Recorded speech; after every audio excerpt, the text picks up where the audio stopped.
This one is very similar to the one preceding this scale and really just played exactly the same way. So you really need to practice them together.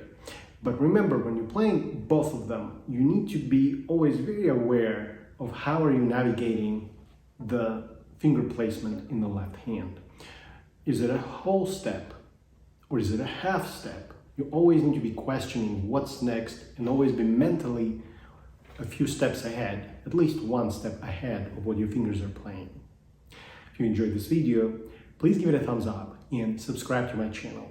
I also invite you to visit my website, where there's more information about the online lessons I teach. Thanks for watching.